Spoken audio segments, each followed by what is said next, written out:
നമസ്കാരം.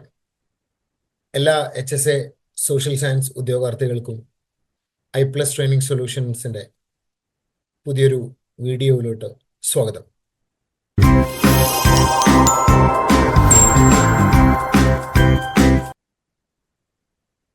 നിങ്ങളെല്ലാവരും കാത്തിരുന്ന HSA സോഷ്യൽ സയൻസിന്റെ നോട്ടിഫിക്കേഷൻ ഈ അടുത്ത് റിലീസാവാൻ വേണ്ടിയിട്ട് പോവാണ്. മോസ്റ്റ് പ്രോബബ്ലി ഈ ഒരു മന്തിന്റെ മാർച്ച് മാസത്തിന്റെ അവസാനത്തിൽ ഉണ്ടാവും എന്നാണ് ലാസ്റ്റത്തെ നോട്ടിഫിക്കേഷനിൽ പറഞ്ഞിട്ടുണ്ടായിരുന്നത് PSC. സോ നമുക്ക് മോസ്റ്റ് പ്രോബബ്ലി ഈ ഒരു മന്തിന്റെ അവസാനം മാർച്ച് മാസം ലാസ്റ്റിൽ ഐദർ ഒന്നെങ്കിൽ 30th അല്ലെങ്കിൽ 31st അല്ലെങ്കിൽ ഫസ്റ്റ് വീക്ക് ഓഫ് ഏപ്രിൽ എന്തായാലും നമുക്ക് HSA സോഷ്യൽ സയൻസിന്റെ നോട്ടിഫിക്കേഷൻ നമുക്ക് പ്രതീക്ഷിക്കാം.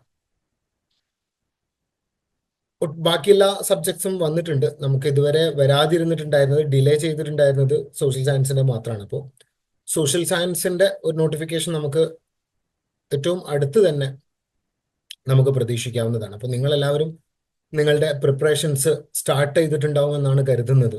നിങ്ങളുടെ പ്രിപ്പറേഷൻസിൽ നിങ്ങളുടെ കൂടെ ഐ+ ട്രെയിനിങ് സൊല്യൂഷൻസ് ഉണ്ട്. HSA സോഷ്യൽ സയൻസുമായിട്ട് ബന്ധപ്പെട്ടിട്ടുള്ള വളരെ ഡീറ്റെയിൽഡ് ആയിട്ടുള്ള ക്ലാസ്സസ് ആണ് നിങ്ങൾക്ക് ഐ+ ട്രെയിനിങ് സൊല്യൂഷൻസ് പ്രൊവൈഡ് ചെയ്യാൻ വേണ്ടിയിട്ട് പോകുന്നത്. സോ HSA സോഷ്യൽ സയൻസുമായിട്ട് ബന്ധപ്പെട്ടിട്ടുള്ള ഒരു ബ്രീഫ് ഡിസ്കഷൻ ആണ് നമ്മളുടെ ഇന്നത്തെ ഈ ഒരു വീഡിയോയിലൂടെ ചെയ്യാൻ വേണ്ടിയിട്ട് പോകുന്നത്. സോ നിങ്ങൾക്ക് എല്ലാവർക്കും അറിയുന്ന പോലെ ഈ സോഷ്യൽ സയൻസ് എന്ന് പറയുന്ന സബ്ജക്റ്റ് എന്ന് പറയുന്നത് എന്താണ്? ഒരുപാട് സബ്ജക്റ്റുകളുടെ ഒരു കോംബോ ആണ്, ഒരു കോമ്പിനേഷനാണ് ശരിക്കും ഈ സോഷ്യൽ സയൻസ് എന്ന് പറയുന്നത്. അപ്പൊ അതുകൊണ്ട് തന്നെ ഒരുപാട് ഡിഫറെൻ്റ് ആയിട്ടുള്ള സബ്ജക്ട്സ് എക്സ്പേർട്ട് ആയിട്ടുള്ള അല്ലെങ്കിൽ ഒരുപാട് സബ്ജക്ട്സിൽ ഡിഗ്രീസ് ഉള്ള ഡിഗ്രി ഹോൾഡേഴ്സ് ആയിട്ടുണ്ടായിരുന്ന ആളുകൾ മാറ്റുരയ്ക്കുന്ന, അവർ കോമ്പീറ്റ് ചെയ്യുന്ന ഒരു എക്സാം ആണ് നിങ്ങൾ എല്ലാവരും എഴുതാൻ വേണ്ടിയിട്ട് പോകുന്നത്. HSA സോഷ്യൽ സയൻസ് ആ പേര് സൂചിപ്പിക്കുന്നത് പോലെ ഒരു സോഷ്യൽ സയൻസ് ആണ്. ഒരുപാട് സബ്ജക്ട്സുകൾ ഈ സോഷ്യൽ സയൻസിന്റെ അണ്ടറിൽ വരുന്നുണ്ട്. നിങ്ങൾക്ക് എല്ലാവർക്കും അത് അറിയാം. അപ്പോൾ വളരെയധികം കോമ്പറ്റീഷൻ നടക്കുന്ന ഒരു ഫീൽഡാണ് HSA സോഷ്യൽ സയൻസ് എന്ന് പറയുന്നത്, മറ്റുള്ള സബ്ജക്റ്റുകളെ കമ്പയർ ചെയ്യുന്ന സമയത്ത്. അപ്പോൾ മറ്റുള്ള സബ്ജക്റ്റുകളിൽ എന്ന് പറഞ്ഞാൽ ഏറിപ്പോയി കഴിഞ്ഞാൽ ഒരു 3 സബ്ജക്റ്റ് ഒക്കെയാണ്. ഇപ്പോൾ സയൻസിന്റെ സബ്ജക്റ്റിലൊക്കെ ആണെന്നുണ്ടെങ്കിൽ ഒരു 3 സബ്ജക്റ്റുകളൊക്കെ വരും. ഫിസിക്സ്, കെമിസ്ട്രി ഒക്കെയാണ്, ബയോളജി ഒക്കെയാണ് അതിൽ വരുന്നത്. പക്ഷേ സോഷ്യൽ സയൻസ് എന്ന് പറയുന്ന സബ്ജക്റ്റ് അങ്ങനെയല്ല. ആ പേര് സൂചിപ്പിക്കുന്നത് പോലെ അതിൽ ഒരുപാട് സയൻസുകൾ, ഒരുപാട് മേഖലകൾ, ഒരുപാട് ഫീൽഡുകൾ അടങ്ങിയിട്ടുള്ള ഒരു സബ്ജക്റ്റ് ആണ് ഈ സോഷ്യൽ സയൻസ് എന്ന് പറയുന്നത്. ഇപ്പോൾ നിങ്ങൾക്ക് എല്ലാവർക്കും അറിയുന്ന പോലെ സോഷ്യൽ സയൻസിൽ വരുന്നതാണ് ഹിസ്റ്ററി, അതുപോലെ തന്നെ സോഷ്യോളജി, അതുപോലെ തന്നെ പൊളിറ്റിക്സ്, അതുപോലെ തന്നെ ആന്ത്രപ്പോളജി, അതുപോലെ തന്നെ എക്കണോമിക്സ്, അതുപോലെ തന്നെ ജിയോഗ്രഫി, അതുപോലെ തന്നെ ഫിലോസഫി, അതുപോലെ തന്നെ അങ്ങനെ ഒരുപാട് സബ്ജക്റ്റുകൾ വരുന്ന ഒരു ഫീൽഡാണ് ഈ സോഷ്യൽ സയൻസ് എന്ന് പറയുന്നത്. അപ്പോൾ ഈ മേഖലകളിലെല്ലാം തന്നെ എന്താ പറയുന്നത്, ഡിഗ്രി ഹോൾഡേഴ്സ് ആയിട്ടുണ്ടായിരുന്ന ആളുകൾ കോമ്പീറ്റ് ചെയ്യുന്ന ഒരു എക്സാമിനാണ് നിങ്ങൾ അപ്പിയർ ചെയ്യാൻ വേണ്ടിയിട്ട് പോകുന്നത്. അപ്പോൾ കോമ്പറ്റീഷൻ ടൈറ്റ് ആണ് എന്നുള്ള കാര്യത്തിൽ ഒരു സംശയമില്ല. പ്രത്യേകിച്ച് കേരള PSC കൂടെ നടത്തുന്നതായതുകൊണ്ട് എക്സാം നല്ലൊരു സ്റ്റാൻഡേർഡ് നമുക്ക് പ്രതീക്ഷിക്കാവുന്നതാണ്. അതുപോലെ തന്നെ നല്ലൊരു ടൈറ്റ് കോമ്പറ്റീഷൻ നമുക്ക് പ്രതീക്ഷിക്കാവുന്നതാണ്. കാരണം നല്ലൊരു ഡിമാൻഡ് ഉള്ള ഒരു സബ്ജക്റ്റാണ് HSA സോഷ്യൽ സയൻസ് എന്ന് പറയുന്നത്. ഞാൻ നിങ്ങൾക്ക് പറഞ്ഞു തരേണ്ട കാര്യമില്ല. നിങ്ങൾ ഒന്നുകിൽ നിങ്ങൾ മുൻ വർഷങ്ങളിൽ HSA അപ്പിയർ ചെയ്തിട്ടുള്ള ആളുകളായിരിക്കാം, അല്ല എന്നുണ്ടെങ്കിൽ HSA സോഷ്യൽ സയൻസുമായിട്ട് ബന്ധപ്പെട്ട് നല്ലൊരു ഒരു നോളജ്, ഒരു അണ്ടർസ്റ്റാൻഡിംഗ് ഉള്ള ആളുകളായിരിക്കാം നിങ്ങളെല്ലാവരും. ഞാൻ നിങ്ങൾക്ക് അതിനെക്കുറിച്ച് കൂടുതലായിട്ട് ഡീപ്പായിട്ട് ഞാൻ പറഞ്ഞു തരേണ്ട കാര്യമില്ല. പക്ഷെ എന്നിരുന്നാലും ഒരു കാര്യം എനിക്ക് നിങ്ങൾക്ക് ഉറപ്പ് തരാൻ കഴിയും, ഐ+ ട്രെയിനിങ് സൊല്യൂഷൻസ് നിങ്ങൾക്കായിട്ട് നല്ല ക്വാളിറ്റി ഉള്ള ക്ലാസ്സുകളാണ് ഇവിടെ എൻഷുർ ചെയ്യുന്നത് എന്നുള്ളതാണ്. നമ്മൾ HSAയുമായിട്ട് ബന്ധപ്പെട്ടിട്ടുള്ള PYQs നമ്മൾ ക്ലാസ്സുകളിൽ ഡിസ്കസ് ചെയ്യാറുണ്ട്. അതുപോലെ തന്നെ മറ്റ് ഡിസ്കഷൻസ്, അതുമായിട്ട് ബന്ധപ്പെട്ടുള്ള മറ്റ് ഡിസ്കഷൻസ്, മോക്ക് ക്വസ്റ്റ്യൻസുകൾ, ഇതെല്ലാം ഐ+ ട്രെയിനിങ് സൊല്യൂഷൻസ് നിങ്ങൾക്കായിട്ട് പ്രൊവൈഡ് ചെയ്യുന്നുണ്ട്. സോ അപ്പോൾ ഐ+ ട്രെയിനിങ് സൊല്യൂഷൻസ് എന്ന് പറയുന്നത് നിങ്ങൾക്ക് എന്തുകൊണ്ടും നല്ല ഒരു ചോയ്സ് ആണ്. HSA സോഷ്യൽ സയൻസ് പോലുള്ള ഒരു എക്സാമിന് നിങ്ങൾ പ്രിപ്പയർ ചെയ്യുന്ന സമയത്ത് ഇപ്പോൾ നമ്മൾ ഈ എക്സാമിനെ കുറിച്ചൊരു സംസാരിക്കുകയാണ് എന്നുണ്ടെങ്കിൽ നമുക്കിപ്പോൾ നോട്ടിഫിക്കേഷൻ വന്നു കഴിഞ്ഞു കഴിഞ്ഞാൽ ഒരു മിനിമം നമുക്കൊരു 4 മന്ത്സിന്റെ ഗ്യാപ്പ് നമുക്ക് എന്തായാലും മിനിമം നമുക്ക് എന്തായാലും കിട്ടും. ഇപ്പോൾ മാർച്ചിൽ നോട്ടിഫിക്കേഷൻ വന്നു എന്ന് വിചാരിക്കുക. ഏപ്രിൽ, മെയ്, ജൂൺ, ജൂലൈ 4 മാസം നമുക്ക് എന്തായാലും കിട്ടും. അപ്പോൾ മാക്സിമം ടു ആൻ എക്സ്റ്റെൻഡ് നമ്മൾ നോക്കുകയാണ് എന്നുണ്ടെങ്കിൽ നമുക്ക് 2 മാസം കൂടെ അഡീഷണൽ ആയിട്ട് നമുക്ക് കിട്ടും. അപ്പോൾ ഒരു 6 മാസത്തിൻ്റെ ഉള്ളിൽ നമുക്ക് എന്തായാലും എക്സാം നമുക്ക് പ്രതീക്ഷിക്കാം. നോട്ടിഫിക്കേഷൻ വന്നിട്ട് കേട്ടോ, നോട്ടിഫിക്കേഷൻ വന്നാൽ അത് പൊതുവെ PSCയുടെ ഒരു ട്രെൻഡ് അങ്ങനെ തന്നെയാണ്. അപ്പോൾ ഒരു 6 മാസത്തെ ഒരു ടൈം നമുക്ക് കിട്ടും. 6 മാസത്തെ ഒരു ടൈം എന്ന് പറയുന്നത് നിങ്ങളെ സംബന്ധിച്ചിടത്തോളം ഒരു എന്താ പറയുക നല്ലൊരു ടൈമാണ്. ഇപ്പൊ നമ്മളിപ്പോൾ മാക്സിമത്തിൽ നമ്മൾ നോക്കുകയാണെന്നുണ്ടെങ്കിൽ 6 മാസം, 4 മാസമാണെന്നുണ്ടെങ്കിൽ അപ്പോൾ ഏകദേശം നമുക്കൊരു മോർ ദാൻ ഒരു 100 ഡേയ്സ് നമുക്ക് എന്തായാലും നമ്മളുടെ എക്സാമിന്റെ പ്രിപ്പറേഷന് കിട്ടും എന്നുള്ളതാണ്. സോ ഒരു 100 അല്ലെങ്കിൽ ഒരു 120 ഡേയ്സ്, എന്തായാലും ഒരു 100 ഡേയ്സ് അല്ലെങ്കിൽ 120 ഡേയ്സ് നമുക്ക് എന്തായാലും എക്സാമിന്റെ പ്രിപ്പറേഷന് വേണ്ടിയിട്ട് നമുക്ക് കിട്ടുന്നതാണ്. അപ്പോൾ നിങ്ങൾ ഇപ്പോൾ പ്രിപ്പറേഷൻ സ്റ്റാർട്ട് ചെയ്യുകയാണെന്നുണ്ടെങ്കിൽ, നിങ്ങളിപ്പോൾ I+ന്റെ കൂടെ ജേർണി സ്റ്റാർട്ട് ചെയ്യുകയാണ് എന്നുണ്ടെങ്കിലും ഒട്ടും വൈകിട്ടില്ല. നമുക്കത് കാച്ചപ്പ് ചെയ്ത് നമുക്കത് ഫോളോ അപ്പ് ചെയ്ത് നമുക്കത് പോവാവുന്നതാണ്. സോ അതിന് വേണ്ടിയിട്ടുള്ള എല്ലാ പ്രിപ്പറേഷൻസും I+ ഓൾറെഡി സ്റ്റാർട്ട് ചെയ്തിട്ടുണ്ട്. ക്ലാസ്സുകളെല്ലാം ആപ്പായിട്ടുണ്ട്. ക്ലാസ്സുകളെല്ലാം അതിൽ റെഡിയാണ്. നിങ്ങൾ ജോയിൻ ചെയ്യുകയാണെന്നുണ്ടെങ്കിൽ നിങ്ങളുടെ പ്രിപ്പറേഷൻസിൽ നിങ്ങളെ ഹെൽപ്പ് ചെയ്യാൻ വേണ്ടിയിട്ട് I+ ട്രെയിനിങ് സൊല്യൂഷൻസും ട്രെയിനിങ് സൊല്യൂഷൻസിന്റെ ഫാക്കൽറ്റീസും സർവ സന്നദ്ധരാണ്, എന്താ പറയുന്നത്, കംപ്ലീറ്റ്ലി സജീവമാണ് എന്നുള്ളതാണ്. അപ്പോൾ ഈ ഒരു യാത്രയിൽ നമുക്ക് ഒരുമിച്ച് നീങ്ങാം എന്നുള്ളതാണ്. ഓക്കെ, സോ അപ്പോൾ എക്സാമിലോട്ട് വരികയാണെന്നുണ്ടെങ്കിൽ അതാണ് അതിൻ്റെ ഒരു എന്താ പറയുക ഒരു ഡ്യൂറേഷൻ. നമുക്ക് ഇനി കിട്ടാൻ പോകുന്ന ഒരു ടൈം എന്ന് പറയുന്നത് ഒരു 6 മന്ത്സ് അല്ലെങ്കിൽ ഒരു മിനിമം ഒരു 4 മന്ത്സിന്റെ ഒരു ടൈമാണ്. അപ്പോൾ അതിൻ്റെ ഉള്ളിൽ നമുക്ക് പ്രിപ്പയർ ചെയ്യാവുന്നതാണ്. അപ്പോൾ ഒരു സമയം ഉണ്ടല്ലോ എന്ന് വിചാരിച്ച് നിങ്ങൾക്ക് ഇരിക്കാനുള്ള ഇനി അങ്ങോട്ടേക്ക് നമ്മൾ റിലാക്സ് ചെയ്യാനില്ല എന്നുള്ളതാണ്. കാരണം ഞാൻ പറഞ്ഞു, ഒന്നാമത് വളരെയധികം ടൈറ്റ് കോമ്പറ്റീഷൻ നടക്കുന്ന നല്ല ഡിമാൻഡ് ഉള്ള ഒരു സബ്ജക്റ്റാണ് സോഷ്യൽ സയൻസ് എന്ന് പറയുന്നത്.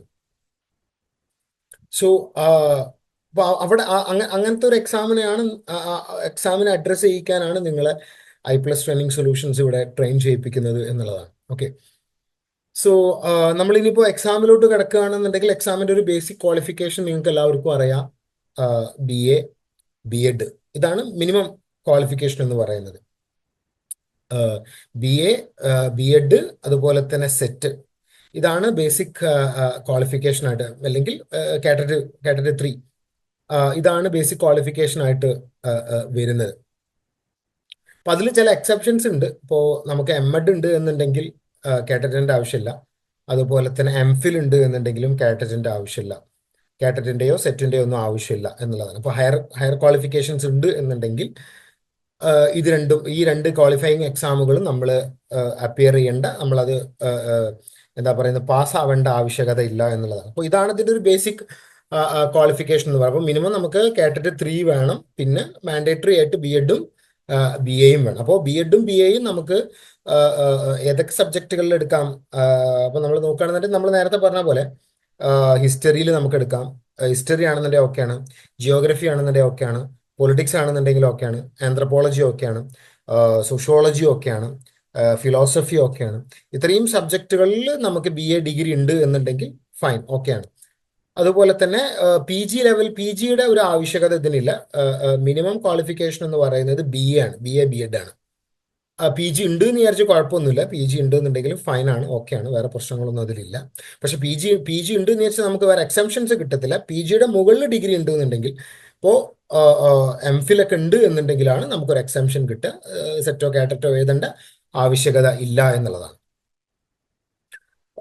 ഓക്കെ, സോ ഇതാണ് ഇതിനെ കുറിച്ചിട്ടുള്ള ഒരു ബേസിക് ഒരു എന്താ പറയുന്നത് ഒരു ബേസിക് ആയിട്ടുള്ള ഒരു കാര്യം എന്ന് പറയുന്നത്. അതുപോലെ തന്നെ ഇപ്പോൾ പിന്നെ നിങ്ങൾ ശ്രദ്ധിക്കേണ്ട ഒരു കാര്യം എന്താണെന്ന് വെച്ച് കഴിഞ്ഞാൽ, ഇപ്പോൾ കൊമേഴ്സ് ഫീൽഡിലുള്ള ആൾക്കാരാണെന്നുണ്ടെങ്കിൽ ചില ഇഷ്യൂസ്, ചില ടെക്നിക്കൽ ഇഷ്യൂസ് ഇപ്പം ഉണ്ട്. അതായത് M.Com പഠിച്ച ആൾക്കാരാണെന്നുണ്ടെങ്കിൽ, M.Com + B.Ed ഉള്ള ആളുകളാണ് എന്നുണ്ടെങ്കിൽ അതിന് ജോയിൻ ചെയ്യാൻ, മീൻസ് അപ്ലൈ ചെയ്യാൻ പറ്റത്തില്ല, നമ്മൾ എലിജിബിൾ അല്ല എന്നുള്ളതാണ്. അതുപോലെ തന്നെ പിന്നെ നിങ്ങൾ ശ്രദ്ധിക്കേണ്ട ഒരു കാര്യം, നിങ്ങളിപ്പോൾ ഈ വീഡിയോ കാണുന്ന ആരെങ്കിലും ബി എഡിന്റെ ലാസ്റ്റ് ഇയറിൽ ഉണ്ട് എന്നുണ്ടെങ്കിൽ, അതിന്റെ ഫൈനൽ ഇയർ എക്സാമിന് അപ്പിയർ ചെയ്യാൻ പോകുന്ന ആളുകളാണ് എന്നുണ്ടെങ്കിലും അതിൽ ചില കോംപ്ലിക്കേഷൻസ് ഉണ്ട്. ഇപ്പോൾ നിങ്ങളിപ്പോൾ മാർച്ച് മാസത്തിൽ അതിന്റെ എക്സാം നിങ്ങൾ എഴുതി എന്ന് വെക്കുക, അതിന്റെ റിസൾട്ട് ഡിക്ലെയർ ചെയ്തിട്ടില്ല എന്നുണ്ടെങ്കിൽ നിങ്ങൾക്ക് എഴുതാൻ പറ്റത്തില്ല. അപ്പൊ അത് നിങ്ങൾ ഓർത്തിരിക്കേണ്ട ഒരു കാര്യമാണ്. മീൻസ് അപ്പൊ അങ്ങനത്തെ ചില എന്താ പറയുന്നത് ഇഷ്യൂസ് ഇതിലുണ്ട്. അതായത് നമ്മൾ ലാസ്റ്റ് ഇയർ ആണ് എന്നിട്ട് ബി എഡിന്റെ ലാസ്റ്റ് ഇയർ റിസൾട്ട് ഡിക്ലെയർ ചെയ്യുകയാണെന്നുണ്ടെങ്കിൽ, ഡിക്ലെയർ ചെയ്തിട്ടുണ്ട് എന്നുണ്ടെങ്കിൽ ഓക്കെയാണ്.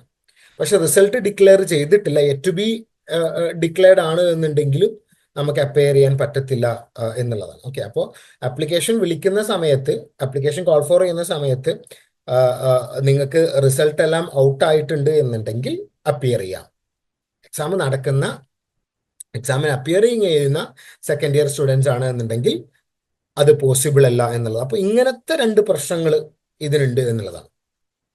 വേറെ ഇഷ്യൂസ് ഒന്നുമില്ല. പിന്നെ ചിലപ്പോൾ നിങ്ങൾക്കൊരു ഡൗട്ട് ഉണ്ടായേക്കാം, ഇപ്പോൾ പി ജിയെ കുറിച്ചിട്ടൊക്കെ പറയുന്നുണ്ടല്ലോ, പി ജി മാൻഡേറ്ററി ആണോ എന്നുള്ളത്. പി ജി മാൻഡേറ്ററി ഒന്നും സോഫാർ പി ജി മാൻഡേറ്ററി അല്ല എന്നുള്ളതാണ്.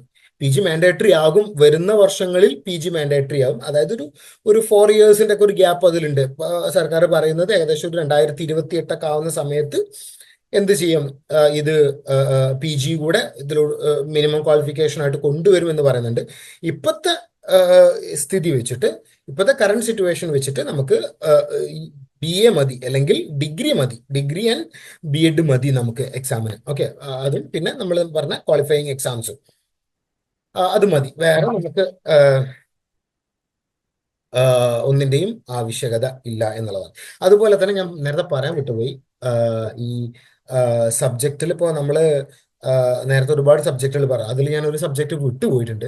MSW സോഷ്യൽ വർക്ക് ഉള്ള ആളുകളാണെന്നുണ്ടെങ്കിലും എന്ത് ചെയ്യാൻ പറ്റും, അപ്പിയർ ചെയ്യാൻ പറ്റും, മീൻസ് ചെയ്യാൻ പറ്റും. ഓക്കെ, അപ്പം അത് നിങ്ങൾ ഓർത്തിരിക്കുക. ഓക്കെ, അപ്പം ഇതാണ് എക്സാമിനെ കുറിച്ചിട്ടുള്ളൊരു ബ്രീഫ് ഐഡിയ, അല്ലെങ്കിൽ എക്സാമിനെ കുറിച്ചിട്ടുള്ള ഒരു ബ്രീഫ് ഇൻട്രൊഡക്ഷൻ എന്ന് പറയുന്നത്. ബാക്കി നമുക്ക് എക്സാമുമായിട്ട് ബന്ധപ്പെട്ടുള്ള കാര്യങ്ങൾ നമുക്ക് ചർച്ച ചെയ്യാം, അതിന്റെ ഡീറ്റെയിൽസ്. ഇപ്പോൾ നിങ്ങൾക്ക് ഏകദേശം ഒരു ധാരണയായിട്ടുണ്ടാവും. ഇൻ കേസ് നിങ്ങൾക്ക് എല്ലാവർക്കും ഈ എക്സാമിനെ കുറിച്ചിട്ട് അറിയാം, ബട്ട് ഇൻ കേസ് ഞാൻ പറയുന്നത് ആരെങ്കിലും ഫസ്റ്റ് ടൈം ഇതിനെ കുറിച്ചിട്ട് എഴുതാൻ പോകുന്ന ആളുകളുണ്ട് എന്നുണ്ടെങ്കിൽ, ആരെങ്കിലും ഫസ്റ്റ് ടൈം ആയിട്ട് HSIനെ കുറിച്ചിട്ട് കേൾക്കുന്ന ആളുകളുണ്ട് എന്നുണ്ടെങ്കിൽ അവർക്കൊരു അണ്ടർസ്റ്റാൻഡിങ് ഇതോട് കൂടിയിട്ട് ആയിട്ടുണ്ടാവും എന്നാണ് ഞാൻ കരുതുന്നത്.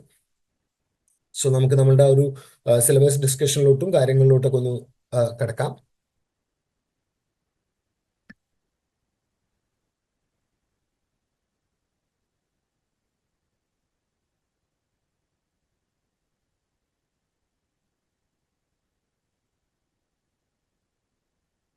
സോ നിങ്ങൾക്ക് എല്ലാവർക്കും അറിയുന്ന പോലെ സിലബസിൽ 2 ഭാഗങ്ങളാണുള്ളത്, പാർട്ട് 1ഉം പാർട്ട് ബിയും.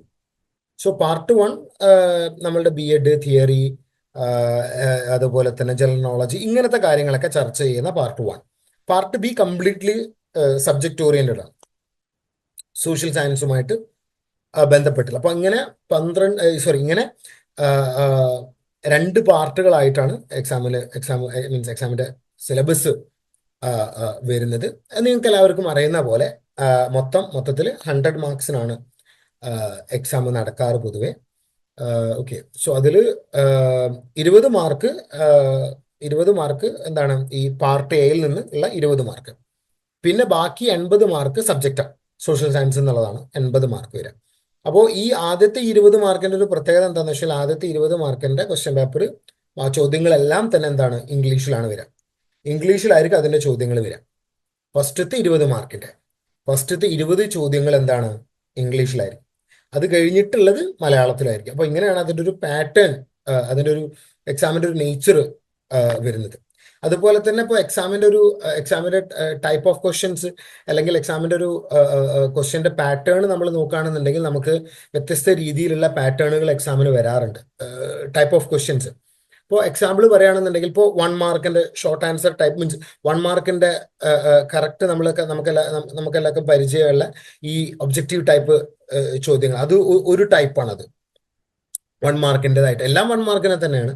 അത് അങ്ങനെ വരാറുണ്ട്. എന്താണ് കറക്റ്റ് ആയിട്ടുള്ള ഇത് ഒബ്ജക്റ്റീവ് ടൈപ്പ് ചോദ്യങ്ങൾ. ഇപ്പോൾ എക്സാമ്പിൾ പറയുകയാണെന്നുണ്ടെങ്കിൽ, ഇപ്പോൾ ഇന്ത്യക്ക് എന്നാണ് സ്വാതന്ത്ര്യം കിട്ടിയത്, 1947, ആ രീതിയിലുള്ള ചോദ്യങ്ങൾ. പിന്നെ ചില കേസുകളിൽ സ്റ്റേറ്റ്മെന്റ് ടൈപ്പ് ചോദ്യങ്ങൾ വരാറുണ്ട്. അതൊരു ഇമ്പോർട്ടൻ്റ് ആയിട്ടുള്ള ഒരു പാറ്റേൺ ആണ്.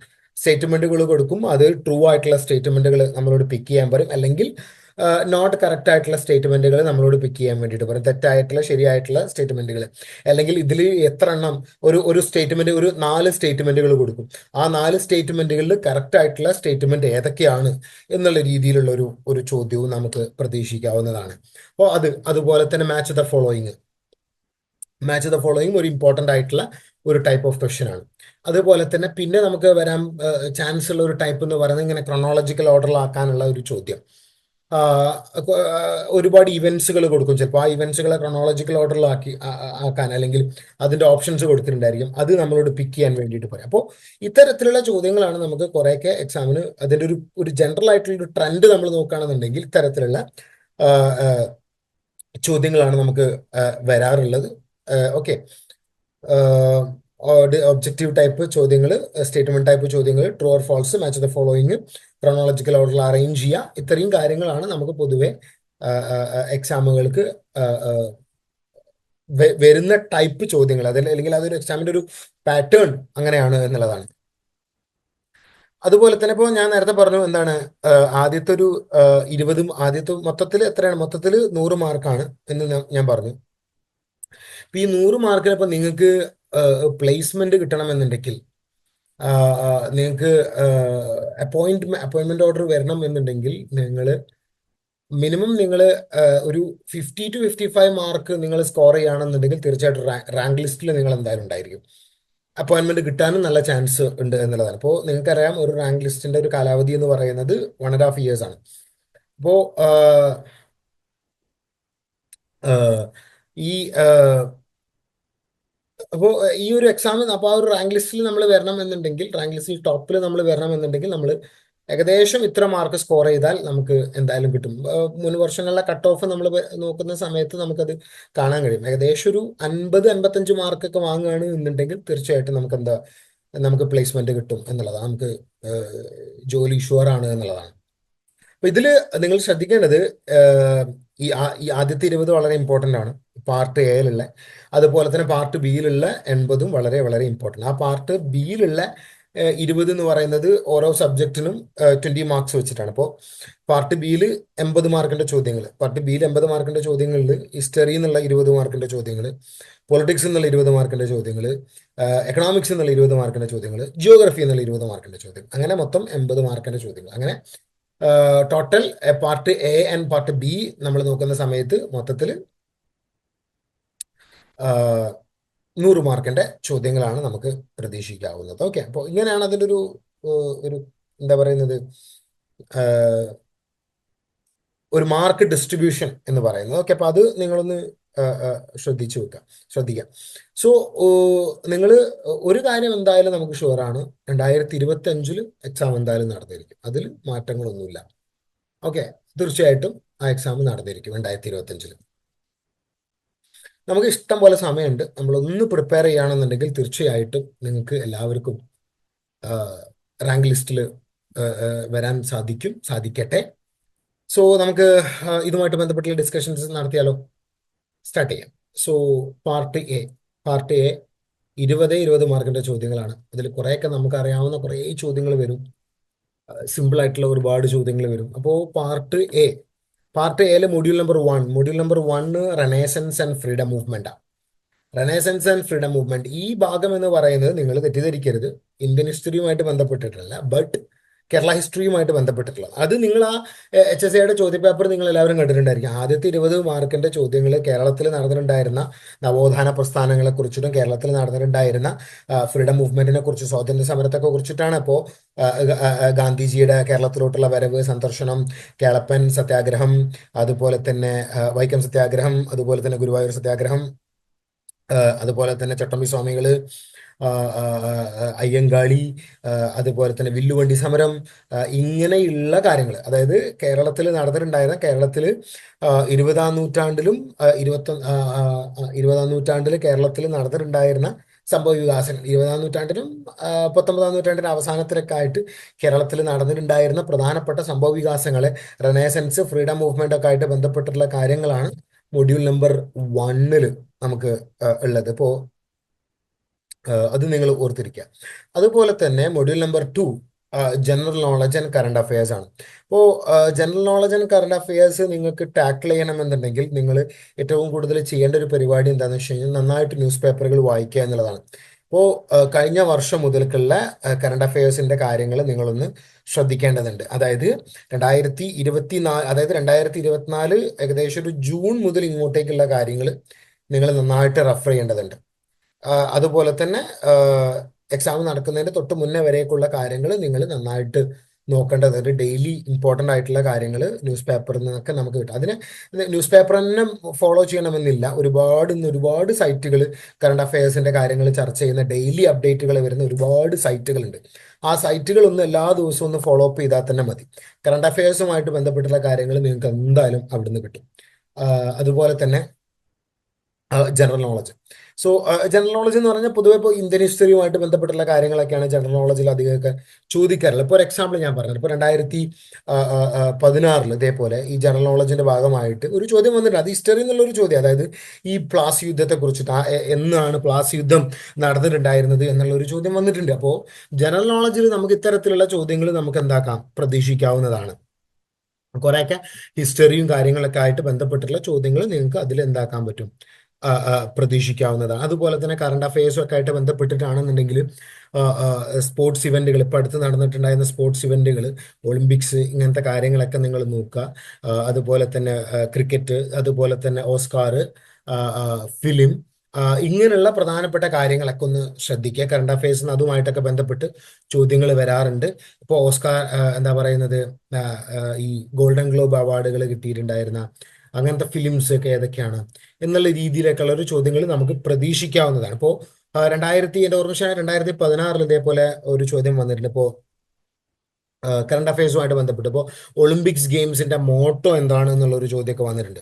2016 2022 ഞാൻ പറഞ്ഞു വരുന്നത് എന്താ വെച്ചാൽ അത്തരത്തിലുള്ള ചോദ്യങ്ങൾ നമുക്ക് കറണ്ട് അഫയേഴ്സിന് വരും. അതായത് സ്പോർട്സുമായിട്ട് ബന്ധപ്പെട്ട്, ആർട്സ് ആയിട്ട് ബന്ധപ്പെട്ട്, അതുപോലത്തെ എഡ്യൂക്കേഷൻ, ഇപ്പോൾ ഇന്ത്യയിൽ നടക്കുന്ന എഡ്യൂക്കേഷൻ ചേഞ്ചുകൾ, റിഫോംസുകളെ കുറിച്ചിട്ട്, മാറ്റങ്ങളെ കുറിച്ചിട്ടൊക്കെ ഉള്ള കാര്യങ്ങൾ, ഓരോ കമ്മീഷനുകളെ കുറിച്ചിട്ടുള്ള കാര്യങ്ങൾ, അതുമായിട്ട് ബന്ധപ്പെട്ടുള്ള കാര്യങ്ങൾ, അതുപോലെ തന്നെ ഗവൺമെന്റിന്റെ പോളിസികൾ, ഗവൺമെന്റ് നടപ്പാക്കുന്ന പദ്ധതികൾ, ഇമ്പോർട്ടൻ്റ് ആയിട്ടുള്ള പദ്ധതികൾ, ഇതെല്ലാം ബേസ് ചെയ്തിട്ട് കറണ്ട് അഫയേഴ്സിൽ നിന്നുള്ള ചോദ്യങ്ങൾ നമുക്ക് എന്താക്കാം, പ്രതീക്ഷിക്കാവുന്നതാണ്.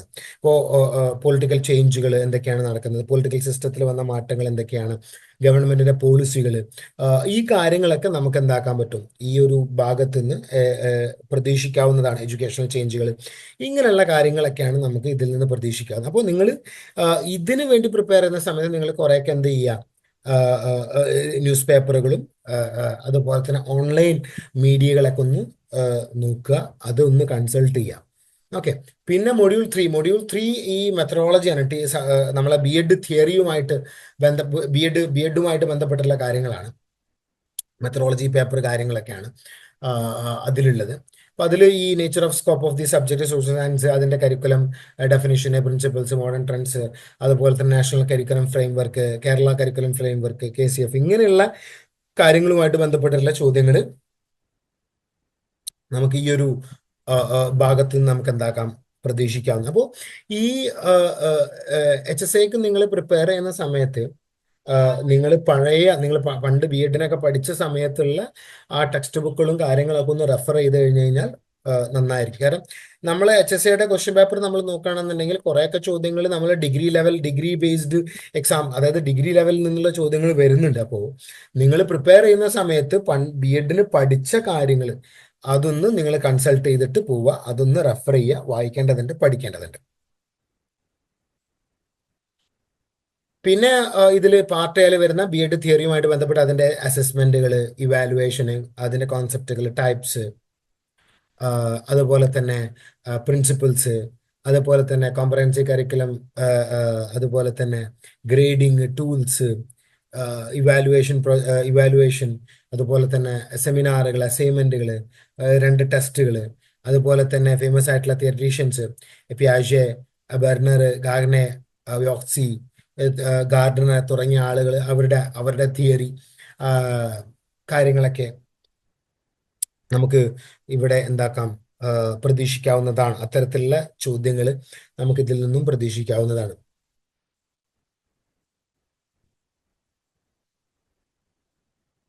ഇപ്പോ 2016 ഇതേപോലെ NCF-ഉമായിട്ട് ഇപ്പൊ നമ്മൾ നേരത്തെ പറഞ്ഞ നാഷണൽ കരിക്കുലം ഫ്രെയിംവർക്ക്, അതുമായിട്ട് ബന്ധപ്പെട്ടുള്ള ഒരു ചോദ്യം വന്നിട്ടുണ്ട്. അതായത് ഈ NCF-ലെ ടീച്ചറിനെ എങ്ങനെയാണ്, ടീച്ചറിന്റെ റോൾ എന്താണ് എന്ന് ചോദിച്ചിട്ട്, മീൻസ് ഒരു അഡ്മിനിസ്ട്രേറ്റർ ആണോ, ഒരു ലീഡർ ആണോ, ഫെസിലിറ്റേറ്റർ ആണോ, അല്ലെങ്കിൽ ഫിലോസഫർ ആണോ എന്നുള്ള ഒരു തരത്തിലുള്ള ടീച്ചറുടെ റോൾ എന്താണ്, NCF 2005-ലെ NCF പ്രകാരം ഒരു ടീച്ചറുടെ റോൾ എന്താണ് എന്നുള്ള രീതിയിലുള്ള ചോദ്യങ്ങൾ വന്നിട്ടുണ്ട്. അപ്പോൾ നിങ്ങൾ പഠിക്കുന്ന സമയത്ത് ഇത്തരത്തിലുള്ള കാര്യങ്ങൾ പഠിക്കേണ്ടത്, അതായത് എഡ്യൂക്കേഷണൽ തിയറീസ് മാത്രം പഠിച്ചിട്ട് കാര്യമില്ല. ഈ ഈ അത് എങ്ങനെയാണ് ഇംപ്ലിമെന്റ് ചെയ്യുന്നത്, അതുപോലെ തന്നെ ഗവൺമെന്റ് പോളിസീസ് മാത്രം റെഫർ ചെയ്തിട്ട് കാര്യമില്ല. അത് ഈ ഗവൺമെന്റ് പോളിസികൾ, എഡ്യൂക്കേഷനുമായിട്ട് ബന്ധപ്പെട്ടുള്ള ഗവൺമെന്റിന്റെ പോളിസികൾ മാത്രം പഠിച്ചിട്ട് കാര്യമില്ല. അത് വന്ന വർഷമോ അത് വന്ന ഇയറോ മാത്രം പഠിച്ചിട്ട് കാര്യമില്ല. മനസ്സിലായോ?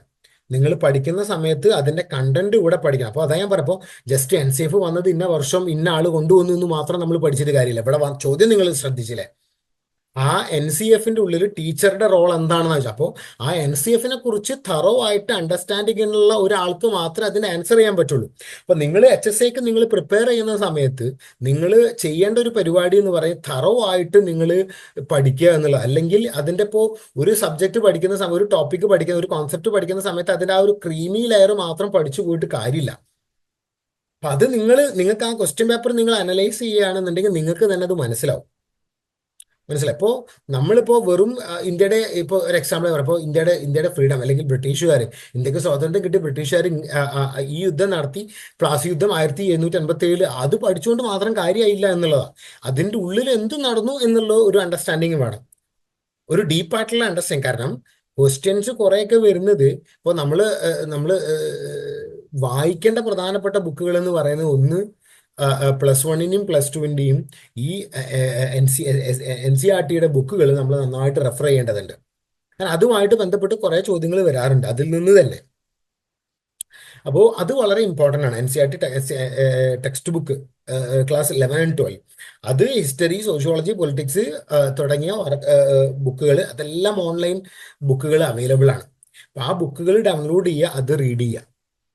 അപ്പോൾ എന്നിട്ട് നോട്ട്സ് ഉണ്ടാക്കുക. അപ്പോൾ നിങ്ങൾ ചെയ്യേണ്ട ഒരു പ്രധാനപ്പെട്ട പരിപാടി ഇതാണ്, ഡീപ്പായിട്ട് നിങ്ങൾ നോളജ് ഉണ്ടാക്കിയെടുക്കണം. അപ്പോൾ ഒരു ഡിഗ്രി ലെവൽ ചോദ്യങ്ങൾ തന്നെ നിങ്ങൾ പ്രതീക്ഷിച്ച് പോകേണ്ടതാണ്. മനസ്സിലായോ? അതിപ്പോൾ നിങ്ങൾ ചെയ്യേണ്ടത് ഡീപ്പായിട്ടുള്ള ഒരു അണ്ടർസ്റ്റാൻഡിങ്, ഡീപ്പായിട്ട് കാര്യങ്ങൾ അനലൈസ് ചെയ്യുക, ഡീപ്പായിട്ട് കാര്യങ്ങൾ പഠിച്ചു പോകുക എന്നുള്ളത്. അപ്പോൾ അങ്ങനെയാണെന്നുണ്ടെങ്കിൽ മാത്രമേ നിങ്ങൾക്ക് അത്, ഞാൻ പറഞ്ഞു വരുന്ന ഒരു പോയിന്റ് നിങ്ങൾക്ക് മനസ്സിലായിട്ടുണ്ട് എന്നാണ് ഞാൻ കരുതുന്നത്. കാരണം ഇപ്പൊ ഞാൻ പറഞ്ഞല്ലോ, ഇപ്പൊ NCF ആ ഇയർ മാത്രം പഠിച്ചു പോവുകയാണെന്നുണ്ടെങ്കിൽ നിങ്ങൾക്ക് ആ ചോദ്യത്തിന് ഉത്തരം എഴുതാൻ കഴിയില്ല. ആ NCF എന്താണ് എന്നുള്ള കാര്യം നിങ്ങൾ A to Z പഠിച്ചാൽ മാത്രം ആ ചോദ്യത്തിന് ആൻസർ ചെയ്യാൻ പറ്റുള്ളൂ. ടീച്ചറുടെ റോൾ എന്താണെന്നാണ് ചോദിക്കുന്നത്. മനസ്സിലായി? അപ്പൊ അവിടെ കൺഫ്യൂസിംഗ് ആണ്. അഡ്മിനിസ്ട്രേറ്റർ ആണോ, അതുപോലെ ലീഡർ ആണോ, ഫെസിലിറ്റേറ്റർ ആണോ, അല്ലെങ്കിൽ ഫിലോസഫർ ആണോ എന്നുള്ളൊരു ചോദ്യം നമുക്ക് വരും. ആ ഒരു ചോദ്യം നിങ്ങൾ ശ്രദ്ധിക്കാം. കാരണം ഒരു റോങ് ആയിട്ടുള്ള ഒരു ആൻസർ നിങ്ങൾ ചെയ്യുകയാണെന്നുണ്ടെങ്കിൽ നിങ്ങൾ സ്കോർ ചെയ്ത മാർക്കാണ് അവിടെ നഷ്ടപ്പെടുന്നത്. അപ്പോൾ അത് ശ്രദ്ധിക്കേണ്ടതാണ്. അപ്പോൾ നന്നായിട്ട് ആ ക്രീമി ലെയർ മാത്രം നോക്കാതെ ഡീപ്പായിട്ട് പോവുക, നല്ല രീതിയിൽ പഠിക്കുക, നല്ല രീതിയിൽ പ്രിപ്പയർ ചെയ്യുക. അപ്പോൾ ഇത്തരത്തിലുള്ള പ്രിപ്പറേഷൻസ് ആണ് I+ നിങ്ങൾക്ക് പ്രൊവൈഡ് ചെയ്യുന്നത്. ഡീപ്പായിട്ട് കൺസെപ്റ്റുകളെ, ടോപ്പിക്കുകളെ എക്സ്പ്ലെയിൻ ചെയ്യുക, അനലൈസ് ചെയ്യുക, പഠിക്കുക. ഓക്കെ, ജസ്റ്റ് ഒരു ക്രീമി ലെയർ മാത്രം പറഞ്ഞു പോകുന്ന ഒരു പരിപാടിയല്ല ഇവിടെ I+ ചെയ്യുന്നത്. ഡീറ്റെയിൽ ആയിട്ടുള്ള ക്ലാസ്സുകളാണ് ഓരോ സബ്ജക്റ്റും ഓരോ ടോപ്പിക്കുമായിട്ട് ബന്ധപ്പെട്ട് I+ ഇവിടെ നിങ്ങൾക്ക് പ്രൊവൈഡ് ചെയ്യാൻ വേണ്ടിയിട്ട് പോകുന്നത്, അല്ലെങ്കിൽ പ്രൊവൈഡ് ചെയ്യുന്നത്. അപ്പോൾ ആ രീതിയിൽ നിങ്ങളെ തന്നെ എക്യുപ്പ് ചെയ്യുക, പ്രിപ്പയർ ചെയ്യുക. ദെൻ ടീച്ചറിന്റെ ക്വാളിറ്റീസ്, കോമ്പിറ്റൻസീസ്, ഡിഫറെൻ്റ് ആയിട്ടുള്ള റോളുകൾ, കാര്യങ്ങൾ, അതുപോലെ തന്നെ പിന്നെ ഈ laboratory, library, club, museum, visual audio aids, community based റിസോഴ്സുകൾ, ഈ റിസോഴ്സുകൾ, ടെക്സ്റ്റ് ബുക്കുകൾ, വർക്ക് ബുക്ക്, ഹാൻഡ് ബുക്ക് തുടങ്ങിയ കാര്യങ്ങളെ കുറിച്ചിട്ട് പഠിക്കുക. അതുപോലെ തന്നെ വളരെ വളരെ ഇമ്പോർട്ടൻ്റ് ആയിട്ടുള്ള ടാക്സോണമി, അതുപോലെ തന്നെ ഈ വാല്യൂ ഓഫ് ടീച്ചിങ്, അതിൻ്റെ ഒബ്ജക്റ്റീവ്സ്, കാര്യങ്ങൾ. സോ ഇത്രയാണ് പാർട്ട് എയിൽ വരുന്ന പ്രധാനപ്പെട്ട കാര്യങ്ങൾ എന്ന് പറയുന്നത്.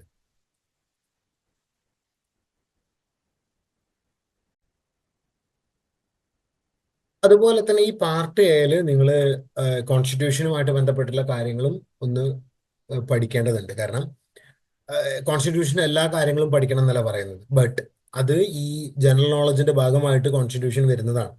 അപ്പോൾ അവിടെ നമുക്ക് കോൺസ്റ്റിറ്റ്യൂഷൻ ഓറിയന്റഡ് ആയിട്ടുള്ള ചോദ്യങ്ങൾ നമുക്ക് പ്രതീക്ഷിക്കാം. ഇപ്പോൾ ഫോർ എക്സാമ്പിൾ ഈ എന്താ പറയുന്നത്, ആ കോൺസ്റ്റിറ്റ്യൂഷനിലെ പ്രിയാമ്പിളിനെ ബേസ് ചെയ്തിട്ട് ചോദ്യങ്ങൾ വരാം. ഇപ്പോൾ ഏത് വർഷം, ഒരു എക്സാമ്പിൾ ഞാൻ പറഞ്ഞു, അപ്പോൾ ഏത് വർഷത്തിലാണ് ആ, ആ, ഈ സോഷ്യലിസം സെക്കുലറിസം തുടങ്ങിയ വാക്കുകൾ ഇതിലോട്ട് ആഡ് ചെയ്തിട്ടുണ്ടായിരുന്നത് എന്നുള്ള ഒരു ചോദ്യം വരാം. അതുപോലെ തന്നെ ഫണ്ടമെന്റൽ റൈറ്റുകളുമായിട്ട് ബന്ധപ്പെട്ട് ചോദ്യങ്ങൾ നമുക്ക് വരാൻ സാധ്യതയുണ്ട്. ഇപ്പോൾ അതിൻ്റെ ഒരു എക്സാമ്പിൾ ഞാൻ പറഞ്ഞുതരാം. ഇപ്പോൾ ഏത് വർഷമാണ് പ്രോപ്പർട്ടി റൈറ്റ്, പണ്ട് പ്രോപ്പർട്ടി റൈറ്റ് എന്ന് പറയുന്ന ഒരു ഫണ്ടമെന്റൽ റൈറ്റ് ആയിരുന്നു, അത് എടുത്ത് ഒഴിവാക്കിയത് ഏത് വർഷമാണെന്നുള്ളൊരു ചോദ്യം നമുക്ക് വരാം. കാരണം ഇപ്പോൾ ഞാൻ നിങ്ങളുമായിട്ട് ഷെയർ ചെയ്തിട്ടുണ്ട്, ഡിസ്കസ് ചെയ്തിട്ടുണ്ട് ഈ രണ്ട് കാര്യങ്ങളും SCERT ടെക്സ്റ്റ് ബുക്കിൽ പറയുന്നത്. അപ്പോൾ അത് ഈ എൻ്റെ ഓർമ്മ ശരിയാണെന്നിട്ട് 9ാം ക്ലാസ്സിലെ ടെക്സ്റ്റ് ബുക്കിൽ ഫണ്ടമെന്റൽ റൈറ്റ്സ് കാര്യങ്ങളൊക്കെ കുറിച്ചിട്ട് പറയുന്നുണ്ട്. അപ്പോൾ ആ ഒരു പോർഷനിൽ പറയുന്നുണ്ട് ഇത്. ഉം, ഈ എന്താ പറയുക, പ്രോപ്പർട്ടി റൈറ്റ് ഒഴിവാക്കിയിട്ടുണ്ടായിരുന്ന ഇത് വർഷം ഏതാണ്, അതുപോലെ തന്നെ സോഷ്യലിസം സെക്കുലറിസം എന്ന് പറയുന്നത് പ്രിയാമ്പിളിലോട്ട് ആഡ് ചെയ്തിട്ടുണ്ടായിരുന്നത് ഏത് വർഷമാണ് എന്നുള്ള ചോദ്യങ്ങളൊക്കെ നമുക്ക് പ്രതീക്ഷിക്കാവുന്നതാണ്. അതുപോലെ തന്നെ ഈ DPSP, directive principles of state policy, fundamental ഡ്യൂട്ടികൾ, ഇതുമായിട്ട് ബന്ധപ്പെട്ട്, അതായത് ഇപ്പോൾ ഒരു ചോദ്യം മുൻ വർഷങ്ങളിൽ ഇതേപോലെ ഏതോ ഒരു ടൈമിലൊക്കെ വന്നിട്ടുണ്ടെന്ന് തോന്നുന്നു, അല്ലെങ്കിൽ കാറ്ററ്റിനോ അങ്ങനെ ഏതോ ഒന്നിന് വന്നിട്ടുണ്ട്, ഈ ഫണ്ടമെന്റൽ റൈറ്റുകൾ കോൺസ്റ്റിറ്റ്യൂഷന്റെ ഏത് ഭാഗത്തിലാണെന്ന് ഉള്ള ഒരു ചോദ്യമുണ്ട്, ഏത് പാർട്ടിലാണ് എന്നുള്ളൊരു ചോദ്യം. അത് വളരെ വളരെ സിമ്പിൾ ആണ്. കാരണം ടെക്സ്റ്റ് ബുക്ക്, ഏതൊരു ടെക്സ്റ്റ് ബുക്ക് നിങ്ങൾ മറക്കുകയാണെന്നുണ്ടെങ്കിലും അതിൽ ആദ്യം നിങ്ങൾ കോൺസ്റ്റിറ്റ്യൂഷനും കാര്യങ്ങളും, അതിനുശേഷം പിന്നീട് ഈ ഫണ്ടമെന്റൽ ഡ്യൂട്ടികളും ഫണ്ടമെന്റൽ റൈറ്റുകളും കാര്യങ്ങളെല്ലാം കൊടുത്തിട്ടുണ്ട് ഏതൊരു ടെക്സ്റ്റ് ബുക്കിലും. SCERT താഴെ ക്ലാസ്സിലുള്ള ടെക്സ്റ്റ് ബുക്കിൽ നിങ്ങൾ എടുത്തു നോക്കുകയാണെന്നുണ്ടെങ്കിൽ നിങ്ങൾക്ക് അത് കാണാൻ കഴിയും. അപ്പൊ അതുമായിട്ട് ബന്ധപ്പെട്ടൊരു ചോദ്യങ്ങൾ നമുക്ക് പ്രതീക്ഷിക്കാവുന്നതാണ്.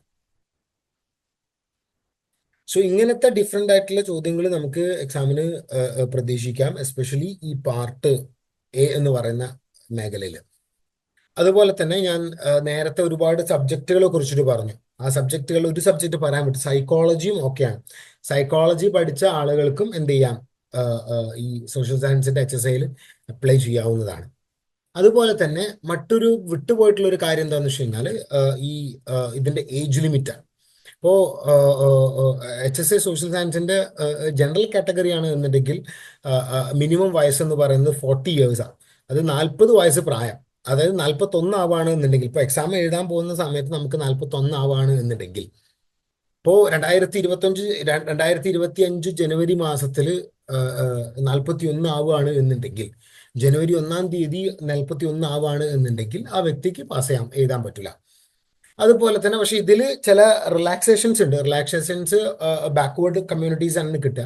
അതായത് ഫോർ എക്സാമ്പിൾ ഇപ്പോൾ ഈ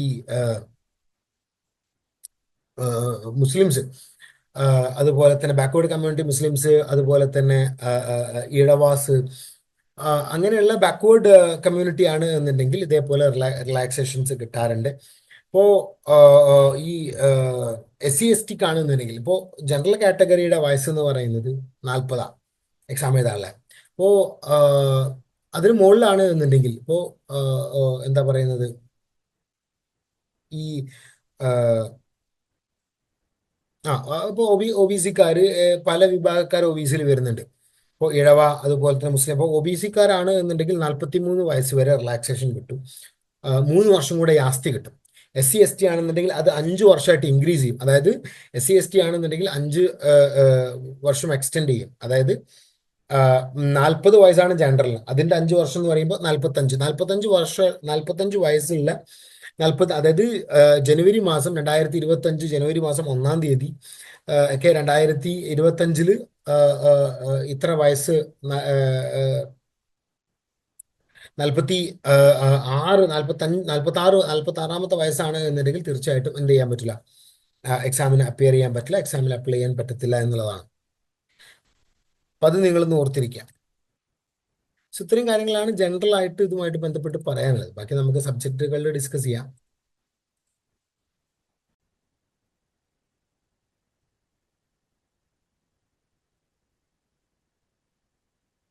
ഇനി നമുക്ക് പാർട്ട് ബി ഡിസ്കസ് ചെയ്യാം. പാർട്ട് ബി എന്ന് പറയുന്നത് സബ്ജക്റ്റ് ആണ്, സോഷ്യൽ സയൻസ് ആണ്. അപ്പോൾ പാർട്ട് ബിയിൽ ആദ്യത്തെ 2 മൊഡ്യൂളുകൾ ഹിസ്റ്ററിയുമായിട്ട് ബന്ധപ്പെട്ടിട്ടുള്ളതാണ്. അതായത് വേൾഡ് ഹിസ്റ്ററി ആണ്, വേൾഡ് ഹിസ്റ്ററിയും ഇന്ത്യൻ ഹിസ്റ്ററിയും. അതിൽ പിന്നെ കേരള ഹിസ്റ്ററി ഒക്കെ വരുന്നുണ്ട്. അപ്പൊ ഇങ്ങനെയാണ് അതിൻ്റെ ഒരു ഡിവിഷൻ വരുന്നത്. അപ്പോൾ മൊഡ്യൂൾ നമ്പർ 1 എന്ന് പറയുന്നത് കംപ്ലീറ്റ്ലി എന്താണ്, വേൾഡ് ഹിസ്റ്ററി ഓറിയന്റഡ് ആണ്. ഓക്കെ. പിന്നെ മൊഡ്യൂൾ നമ്പർ 2 അത് ഇന്ത്യൻ ഹിസ്റ്ററി കാര്യങ്ങൾ, ഇന്ത്യൻ ഹിസ്റ്ററിയും അതിൽ കേരള ഹിസ്റ്ററി ഒക്കെ വരുന്നുണ്ട്. നമുക്കത് ഡിസ്കസ് ചെയ്യാം. അപ്പോൾ ആദ്യം നമുക്ക് മൊഡ്യൂൾ നമ്പർ 1 നോക്കാം.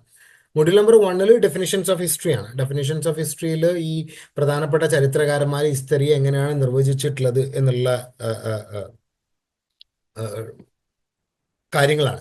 അപ്പൊ ഈ ഒരു പോർഷനിൽ നമുക്ക് വരുന്ന ഒരു ടൈപ്പ് ചോദ്യം എന്ന് പറയുന്നത്, ഒന്നുകിൽ ഒരു സ്റ്റേറ്റ്മെന്റ് കൊടുക്കും, ഒരു ഹിസ്റ്റോറിയൻ പറഞ്ഞിട്ടുള്ള ഹിസ്റ്ററിയുമായിട്ട് ബന്ധപ്പെട്ട് അദ്ദേഹം ഹിസ്റ്ററിക്ക് കൊടുത്തിട്ടുള്ള ഒരു ഡെഫിനിഷൻ അത് കൊടുക്കും, എന്നിട്ട് അത് പറഞ്ഞിട്ടുള്ളത് ആരാണെന്നുള്ളൊരു ചോദ്യം. അതല്ല എന്നുണ്ടെങ്കിൽ അയാളുടെ പേര് കൊടുക്കും, അയാൾ പറഞ്ഞ ഡെഫിനിഷൻസ് താഴെ എന്ന് എടുത്തെഴുതാം. അപ്പോൾ നമുക്ക് 2 വർഷങ്ങൾ, ഇപ്പോൾ 2016-ലും 2022-ലും വന്നുള്ള ഒരു ചോദ്യം, അതിൻ്റെ ഒരു പാറ്റേൺ നമ്മൾ നോക്കുകയാണെന്നുണ്ടെങ്കിൽ ഈ ഒരു ഭാഗത്ത് നിന്ന് ഡെഫിനിഷൻസ് ഓഫ് ഹിസ്റ്ററി എന്ന് പറയുന്ന ഈ ഒരു ഭാഗത്ത് നിന്ന് ആ ഒരു ടൈപ്പ് ചോദ്യങ്ങളാണ് കുറേയൊക്കെ വന്നിട്ടുള്ളത്. ഇപ്പോൾ 2016 ഇതേപോലെ തോമസ് കാലയിൽ എന്ന് പറയുന്ന ആളുടെ സ്റ്റേറ്റ്മെന്റുകൾ, ഒരുപാട് സ്റ്റേറ്റ്മെന്റ് കൊടുത്തിട്ടുണ്ട് താഴെ. അതിൽ തോമസ് കാലയിലിന്റെ സ്റ്റേറ്റ്മെന്റ് ഏതാണ് എന്ന് ചോദിച്ചുകൊണ്ട് അദ്ദേഹത്തിന്റെ സ്റ്റേറ്റ്മെന്റ് പിക്ക് ചെയ്യാൻ പറഞ്ഞിട്ടുള്ള ഒരു ചോദ്യം വന്നിട്ടുണ്ട്.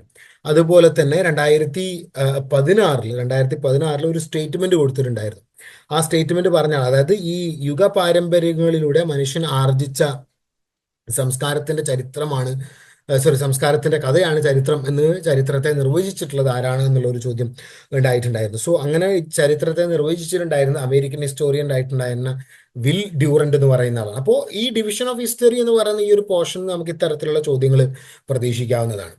പിന്നെ ബ്രോൺസ് ഏജ് സിവിലൈസേഷൻ ആണ്. ബ്രോൺസ് ഏജ് സിവിലൈസേഷനിൽ ഈ 3 സിവിലൈസേഷനുകളെ കുറിച്ചിട്ട് പറയുന്നുണ്ട്. ഈ ഈജിപ്ത്, മെസപ്പൊട്ടാമിയ, ഹാരപ്പ, 3 സിവിലൈസേഷനുകളെ കുറിച്ചിട്ട് പറയുന്നുണ്ട്.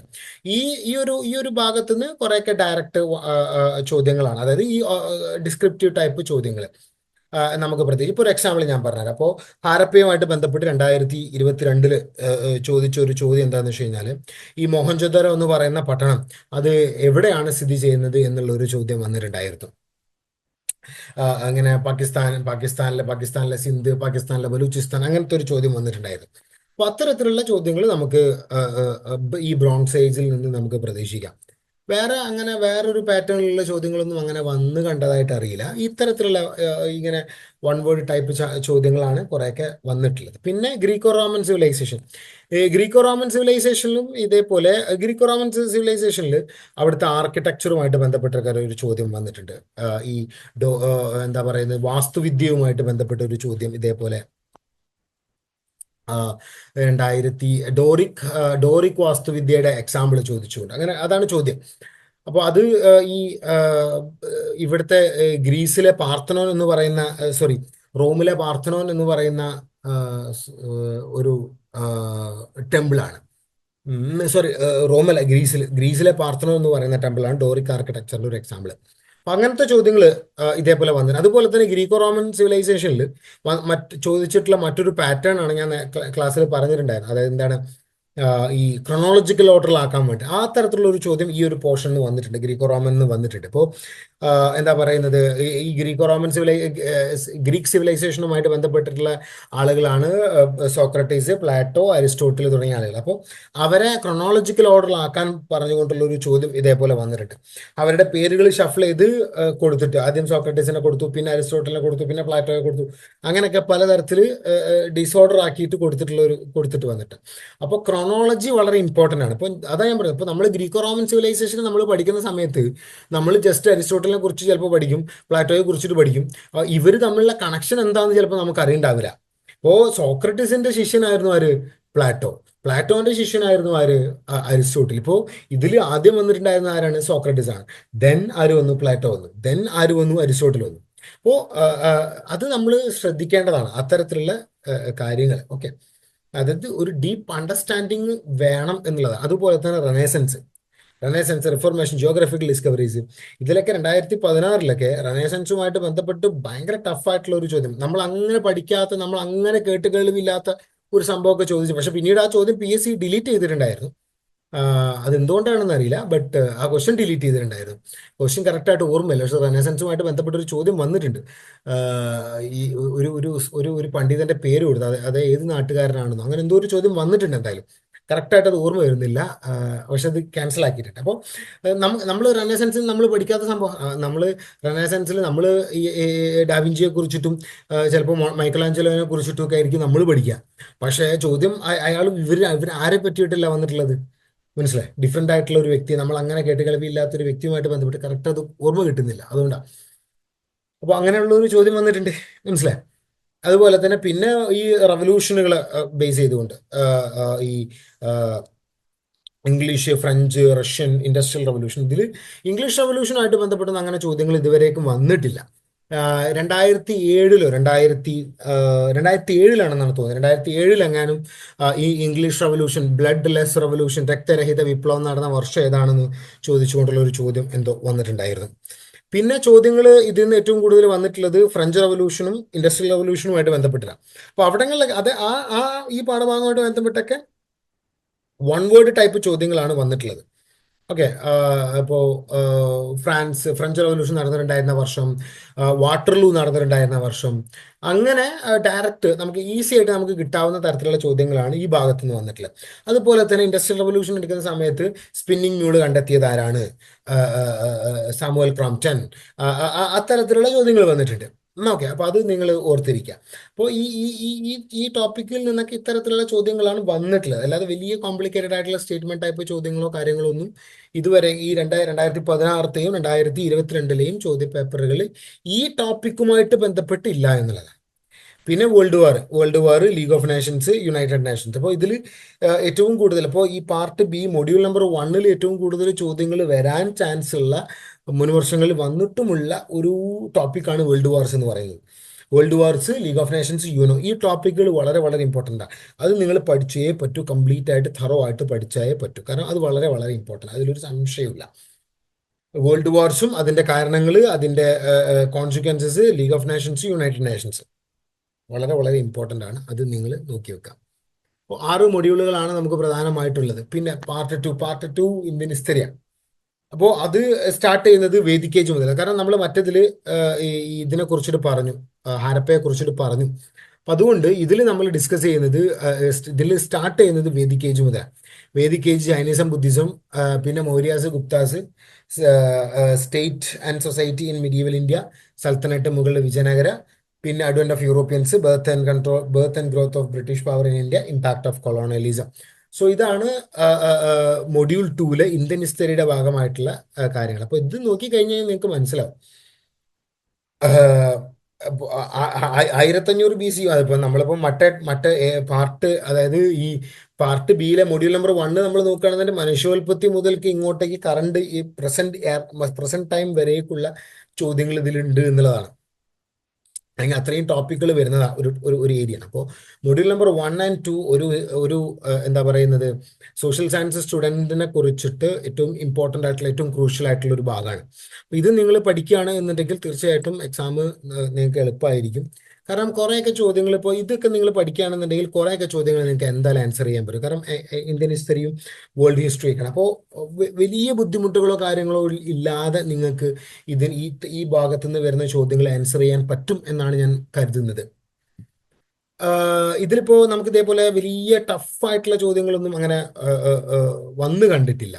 ഇപ്പോൾ ഇപ്പോൾ 2022 ഈ സിലബസിൽ പറയാത്ത ഒരു സംഭവമായിട്ട് ബന്ധപ്പെട്ട ഒരു ചോദ്യം വന്നിട്ടുണ്ട്. അതായത് ബഹമനി സൽത്തനറ്റുമായിട്ട് ബന്ധപ്പെട്ട ഒരു ചോദ്യം വന്നിട്ടുണ്ട്. അതായത് ബഹമനി രാജ്യത്തിന്റെ തുടർച്ചയായിട്ട് ഗോൽഗണ്ട ആസ്ഥാനമായിട്ട് രൂപം കൊണ്ടിട്ടുണ്ടായിരുന്ന രാജവംശം ഏതാണ്? അപ്പോൾ അതിനെ കുറിച്ചിട്ട് ഈ സിലബസിൽ അങ്ങനെ ഡയറക്റ്റ് ആയിട്ട് പറയുന്നില്ല. ഇനിയിപ്പോൾ ഈ സൽത്തനറ്റ് കൊണ്ട് ഉദ്ദേശിക്കുന്നത് ഡൽഹി സൽത്തനറ്റ് ആയിരിക്കാം, പിന്നെ മുഗൾസ്, പിന്നെ വിജയനഗര. അപ്പൊ ഇതിൽ ബഹമനീസിന്റെ പേരൊന്നും മെൻഷൻ ചെയ്തിട്ടില്ല. പക്ഷെ എന്താണ്, അത് മേ ബി ഈ സുൽത്തനറ്റ് എന്ന് പറയുന്ന ഒരു ടേമിൽ വരുന്നത് കൊണ്ടായിരിക്കാം ബഹമനി സൽത്തനറ്റ്, ഡൽഹി സൽത്തനറ്റ്, ഇങ്ങനെ 2 പേരുകളിലാണ് അറിയപ്പെട്ടിട്ടുണ്ടായത്. അപ്പോൾ അത്തരത്തിലുള്ള ഒരു ചോദ്യങ്ങൾ നമുക്ക് പ്രതീക്ഷിക്കാം. എന്ത് ഈ സിലബസിൽ അങ്ങനെ ഡയറക്റ്റ്ലി സിലബസ് പറയാത്ത കാര്യങ്ങളുമായിട്ട് ബന്ധപ്പെട്ട്.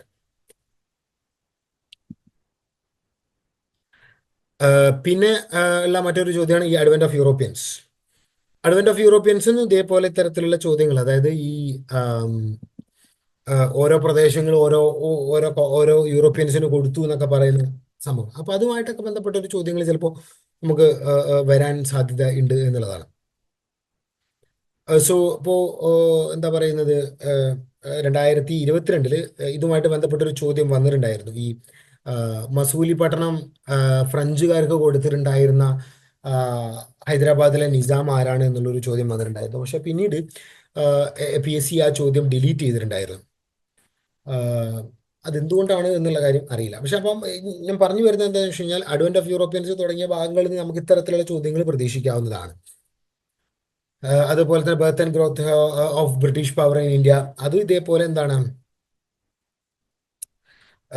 ഈ യുദ്ധങ്ങളുമായിട്ട് കർണാട്ടിക് യുദ്ധം ഇങ്ങനത്തെ കാര്യങ്ങളൊക്കെയാണ് അതിൽ, മൈസൂർ യുദ്ധം ഇങ്ങനത്തെ കാര്യങ്ങളൊക്കെയാണ് അതിൽ ചർച്ച ചെയ്യുന്നത്. ഓക്കെ, അപ്പൊ അത് നിങ്ങൾ ഓർത്തിരിക്കാം.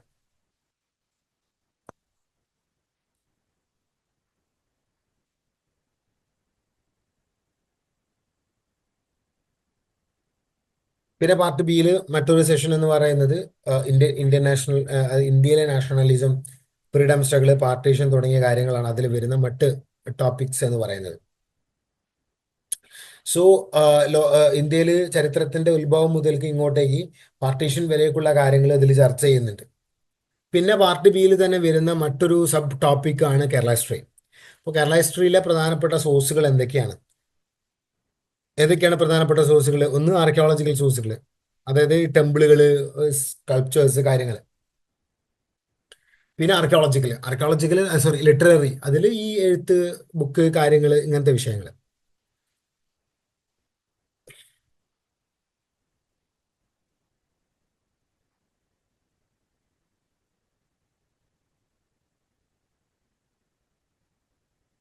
സോ ഇതിൽ ജൈനിസത്തെ കുറിച്ച്, കേരളത്തിൽ ജൈനിസം ബുദ്ധിസം എങ്ങനെയാണ് ഡെവലപ്പ് ചെയ്തിട്ടുണ്ടായിരുന്നത് എന്നുള്ള കാര്യങ്ങൾ ചർച്ച ചെയ്യുന്നുണ്ട്. സംഗമേജ്, പെരുമാൾച്ചോ, മഹോദയപുരം, ട്രാവൻകൂർ, റെസിസ്റ്റൻസ്, കൊളച്ചൽ യുദ്ധം, പഴശ്ശിരാജ, ഇത്രയും കാര്യങ്ങളൊക്കെ ഈ ഒരു യൂണിറ്റിൽ വരുന്ന. പിന്നെ അയ്യങ്കാളി, അതുപോലെ തന്നെ സഹോദരൻ അയ്യപ്പൻ തുടങ്ങിയ സോഷ്യൽ റിഫോം മൂവ്മെന്റുകൾ, പിന്നെ കേരളത്തിലെ നാഷണൽ മൂവ്മെന്റുകൾ, Aikya Keralam, formation of Kerala state തുടങ്ങിയ കാര്യങ്ങളൊക്കെ നമുക്ക് ഇതിൽ നിന്ന് ഈ ഭാഗത്ത് നിന്ന് നമുക്ക് പ്രതീക്ഷിക്കാം. ഈ ഭാഗത്ത് നിന്ന് കുറേയൊക്കെ ഇതേപോലെ ഡയറക്റ്റ് ടൈപ്പ് ചോദ്യങ്ങളാണ് നമുക്ക് പ്രതീക്ഷിക്കാം, അതായത് ഡിസ്ക്രിപ്റ്റീവ് ടൈപ്പ് ചോദ്യങ്ങൾ. ഇപ്പോൾ 2000 ഇതേപോലെ എന്താ പറയുന്നത്, 2016 ഇതേപോലെ ഈ ഇതുമായിട്ട് ബന്ധപ്പെട്ട് ഈ ഫ്രീഡം സ്ട്രഗിൾ, സോറി GK ബന്ധപ്പെട്ട് ഇതിൽ നിന്നുള്ളൊരു ചോദ്യം വന്നിട്ടുണ്ട്. GK ചോദിക്കുന്നുണ്ട്, എന്താണ് the grand old man of India എന്നുള്ള പേരിൽ അറിയപ്പെടുന്ന നേതാവ് ആരാണ് എന്നുള്ളൊരു ചോദ്യമൊക്കെ വന്നിട്ട്. അപ്പൊ അത് GK ആണ്. അറ്റ് ദ സെയിം ടൈം എന്താണ് കേരള ഹിസ്റ്ററിയുമായിട്ട് ബന്ധപ്പെട്ടിട്ടുള്ള ടോപ്പിക്കാണ്. അപ്പൊ അത് നിങ്ങൾ ഓർത്തിരിക്കുക, മറക്കരുത്.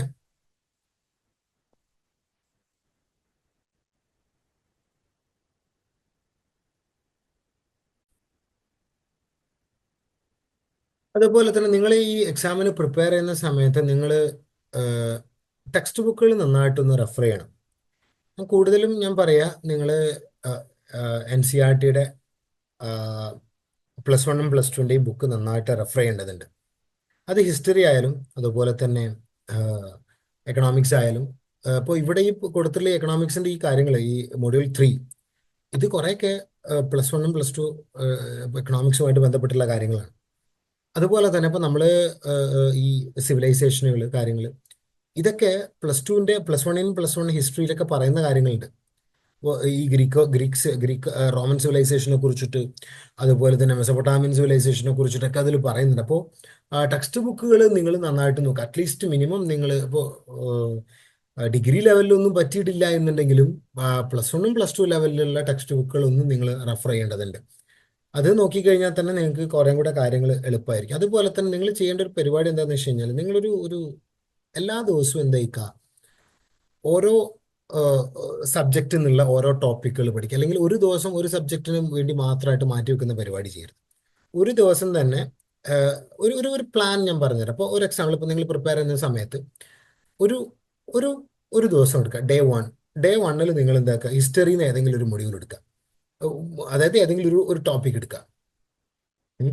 അത് പഠിക്കാം. അപ്പോൾ സിവിലൈസേഷൻ എടുക്കാം. ആ സിവിലൈസേഷൻ എന്ന് പറയുന്ന ടോപ്പിക്ക് നിങ്ങൾ പഠിക്കാം.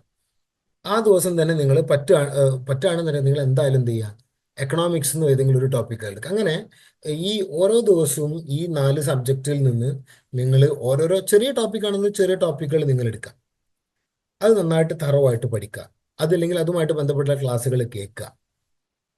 എന്നിട്ട് എന്താക്കുക, ഒരു 2 ദിവസം ഗ്യാപ്പ് എടുത്തിട്ട് നിങ്ങൾ എന്ത് ചെയ്യുക, ഒരു റിവിഷൻ പോലെ, ഒരു എക്സാം പോലെ നിങ്ങൾ തന്നെ സ്വന്തമായിട്ടൊന്ന് ചെയ്തു നോക്കുക. അപ്പോൾ നിങ്ങൾക്ക് കാര്യങ്ങൾ കുറേ കൂടെ എളുപ്പമാവും. അപ്പോൾ എവിടെയാണ് നിങ്ങൾ ഫോക്കസ് ചെയ്യേണ്ടത്, എവിടെയാണ് നിങ്ങൾ ഒന്നും കൂടെ എംഫസൈസ് ചെയ്ത് പഠിക്കേണ്ടത് എന്നുള്ളൊരു കാര്യം നിങ്ങൾക്ക് മനസ്സിലാവും. അപ്പോൾ ഇത്തരത്തിലുള്ള ഒരു സ്റ്റഡി പ്ലാൻ എപ്പോഴും എന്താണ് നല്ലതാണ്. ഓരോ ദിവസവും ഇന്നത് ഇന്നത് പഠിക്കുക, ഇന്ന ടോപ്പിക്കുകൾ ഓരോ ദിവസവും എന്നുള്ള ഒരു ചെറുതായിട്ട് റഫായിട്ട് ഒന്ന് നിങ്ങളൊന്ന് എഴുതി വെക്കുക. സി ഈ ഒരു പ്രോബ്ലം നമുക്ക് കിട്ടണം. ആ പ്രോബ്ലം ഒന്ന് എഴുതി വെക്കുക എന്നുള്ളൊരു ഒരു ഒരു രീതിയുണ്ട്. ആ എഴുതി വെച്ച് കഴിഞ്ഞാൽ തന്നെ അത് പകുതി സോൾവ് ചെയ്തു എന്നാ പറയാം. അപ്പോൾ ഒരു ഒരു ഒരു ഒരു ലിസ്റ്റ് തയ്യാറാക്കുക. ഇന്ന ദിവസം ഇന്നത് പഠിക്കുന്നു, ഇന്ന ദിവസം ഇന്നത് പഠിക്കുന്നു. അതുപോലെ തന്നെ ന്യൂസ് പേപ്പറുകളൊക്കെ കവർ ചെയ്യുന്നു. ന്യൂസ് പേപ്പറുകൾ വായിച്ചിട്ട് ന്യൂസ് പേപ്പറിൽ നിന്നുള്ള കാര്യങ്ങൾ എഴുതി വെക്കുന്നു. ഇമ്പോർട്ടൻ്റ് ആയിട്ടുള്ള കറണ്ട് അഫയേഴ്സുമായിട്ട് ബന്ധപ്പെട്ടുള്ള കാര്യം. അപ്പോൾ ഇങ്ങനെയാണ് നിങ്ങൾ എക്സാമിന് പ്രിപ്പയർ ചെയ്യേണ്ടത്. ഓക്കെ, അപ്പോൾ അത് ശ്രദ്ധിക്കുക. അപ്പോൾ ഇത് എക്കണോമിക്സുമായിട്ട് ബന്ധപ്പെട്ട തിയറി കാര്യങ്ങളൊക്കെ പറയുന്ന കാര്യങ്ങളാണ്. ഈ കൺസ്യൂമർ ബിഹേവിയർ, അതുപോലെ തന്നെ ഇലാസ്റ്റിസിറ്റി, GDP, നാഷണൽ ഇൻകം, അതുപോലെ തന്നെ ഈ കൊമേഴ്ഷ്യൽ ബാങ്കുകൾ, RBI, ഇങ്ങനത്തെ കാര്യങ്ങളൊക്കെ. അപ്പോൾ RBIനെ കുറിച്ചിട്ടൊക്കെ ഒരു ചെറിയൊരു അണ്ടർസ്റ്റാൻഡിങ് ആണ് നിങ്ങൾക്ക് വേണ്ടത് എന്നുണ്ടെങ്കിൽ നിങ്ങൾ തീർച്ചയായിട്ടും ആ, ആ, 10ാം ക്ലാസ്സിന്റെ സോഷ്യൽ സയൻസ് റെഫർ ചെയ്യാവുന്ന. അതിൽ ഇതേപോലെ RBIനെ കുറിച്ചിട്ട് സെപ്പറേറ്റ് ആയിട്ട് ഒരു ചാപ്റ്റർ തന്നെ ഉണ്ട്.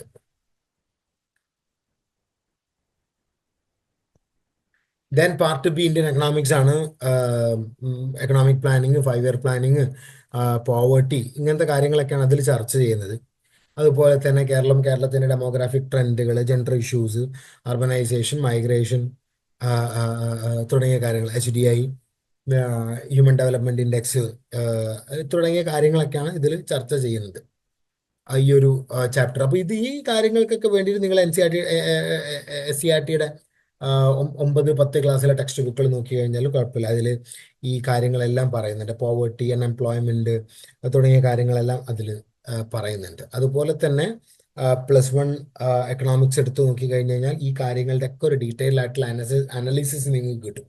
എക്കണോമിക് പ്ലാനിങ് എന്താണ്, അതുപോലെ തന്നെ ഇന്ത്യയുടെ പ്രധാനപ്പെട്ട ഇഷ്യൂസ്, പോവർട്ടി, ഇൻഇക്വാളിറ്റി തുടങ്ങിയ വിഷയങ്ങളെ കുറിച്ചിട്ടൊക്കെ അതിൽ ചർച്ച ചെയ്യുന്നുണ്ട്. അപ്പോൾ അതൊന്ന് നിങ്ങൾ റെഫർ ചെയ്ത് കഴിഞ്ഞ് കഴിഞ്ഞാൽ അതും ഉപകാരപ്പെടും. പിന്നെ demographic transition, gender issues, migration, urbanisation തുടങ്ങിയ കാര്യങ്ങൾ. പിന്നെ പാർട്ട് ബി, മൊഡ്യൂൾ നമ്പർ 5, അത് ഈ പൊളിറ്റിക്സുമായിട്ട് ബന്ധപ്പെട്ടിട്ടുള്ള ഒരു ചോദ്യമാണ്. Civil society, political structures, political socialisation, democracy, pressure group തുടങ്ങിയ കാര്യങ്ങൾ തുടങ്ങിയ കാര്യങ്ങളാണ് ഇത് മെയിൻലി ചർച്ച ചെയ്യുന്നത്.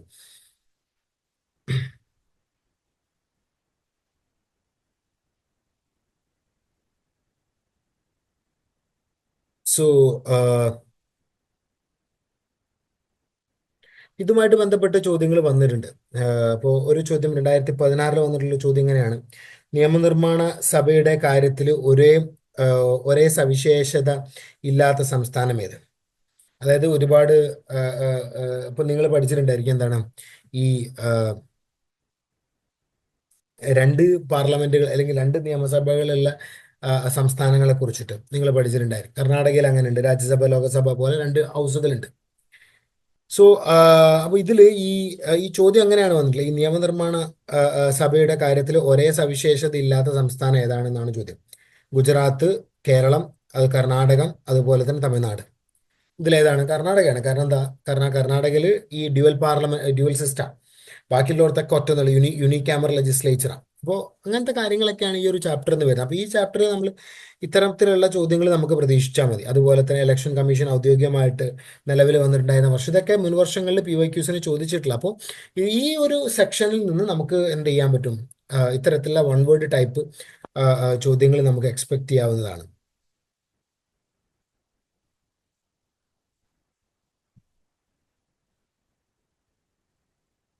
പിന്നെ പാർട്ട് ബിയിൽ തന്നെയാണ് ഈ political system, silent features of Indian constitution, fundamental rights. ഇവിടെ അത് വരുന്നുണ്ട്. ഫണ്ടമെന്റൽ റൈറ്റ്സും കോൺസ്റ്റിറ്റ്യൂഷൻ അല്ല, അപ്പം അത് നിങ്ങൾ നോട്ട് ചെയ്ത് വെക്കുക. പിന്നെ ഹ്യൂമൻ റൈറ്റ്സ് കാര്യങ്ങൾ. Then part B module number 6 international politics കാര്യങ്ങളൊക്കെയാണ് അതിൽ ചർച്ച ചെയ്യുന്നത്.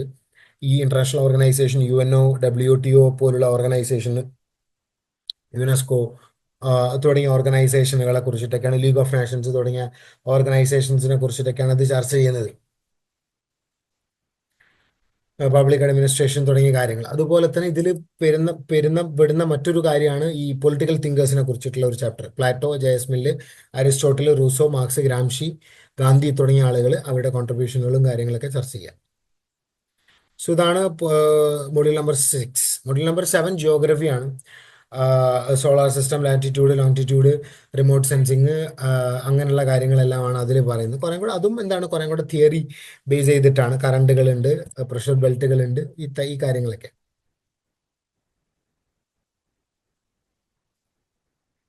പിന്നെ മൊഡ്യൂൾ നമ്പർ 8. മൊഡ്യൂൾ നമ്പർ 8 ഈ ഹ്യൂമൻ റീജിയണൽ ജിയോഗ്രഫിയുമായിട്ട് ബന്ധപ്പെട്ടിട്ടാണ്. അത് കുറച്ചും കൂടെ എളുപ്പമാണെന്നാണ് എനിക്ക് തോന്നുന്നത്. കാരണം അതിൽ ഈ വീറ്റ്, കോട്ടൺ, ഷുഗർ തുടങ്ങിയ കാര്യങ്ങളൊക്കെ എങ്ങനെയാണ് കൃഷി ചെയ്യുന്നത് എന്നതിനെ കുറിച്ചിട്ടൊക്കെയാണ് അതിൽ മെയിൻലി പറയുന്നത്. അതുപോലെ തന്നെ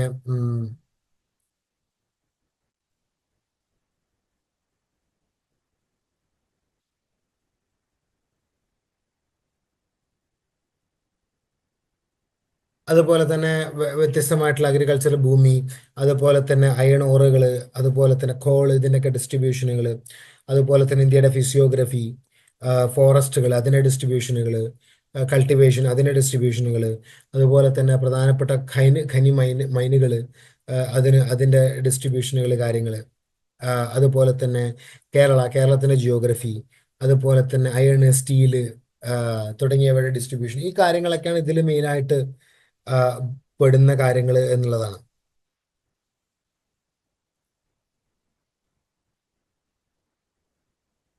സോ ഇതുമായിട്ട് ബന്ധപ്പെട്ടുള്ള ചോദ്യങ്ങൾ എന്ന് പറഞ്ഞു കഴിഞ്ഞാൽ ഇപ്പോൾ വൺ വേർഡ് ടൈപ്പ് ചോദ്യങ്ങൾ നമുക്ക് ഇതിൽ നിന്ന് പ്രതീക്ഷിക്കാം. ഇപ്പോൾ 2022 ഒരു ചോദ്യം വന്നിട്ടുണ്ട്. ഓസോൺ പാളികൾ കാണപ്പെടുന്ന അന്തരീക്ഷ മണ്ഡലം ഏതാണ് എന്നുള്ള ഒരു ചോദ്യം വന്നിട്ടുണ്ട്. ഓസോൺ പാളികളിൽ ട്രപ്പോസ്ഫിയർ ഉണ്ട്, മിസോസ്ഫിയർ ഉണ്ട്, സ്ട്രാറ്റോസ്ഫിയർ ഉണ്ട്, അയണോസ്ഫിയർ ഉണ്ട്. സ്ട്രാറ്റോസ്ഫിയർ ആണ്. ഇത്തരത്തിലുള്ള ചോദ്യങ്ങൾ നിങ്ങൾക്ക് അതിൽ നിന്ന് ഈ ഒരു ഭാഗത്ത് നിന്ന് നമുക്ക് എന്താക്കാൻ പറ്റും, പ്രതീക്ഷിക്കാൻ പറ്റും എന്നുള്ളതാണ്, ജിയോഗ്രഫി ബേസ് ചെയ്തുകൊണ്ട്. ഓക്കെ, അപ്പോൾ അതൊക്കെ നിങ്ങളൊന്ന് ഓർത്തിരിക്കുക. അതുപോലെ തന്നെ ഇന്ത്യയിലെ നദികളെ കുറിച്ചിട്ട് ഇതേപോലെ HSK നമുക്കൊരു ചോദ്യം വന്നിട്ടുണ്ട്. സത്ലജ് നദി ഏത് നദിയുടെ പോഷക നദിയാണ് എന്നൊരു ഒരു ചോദ്യം. അത് എന്താണ്, സിന്ധു നദിയുടെ എന്താ പറയുന്നത്, ട്രിബ്യൂട്ടറി ആണ് എന്നുള്ളതാണ്.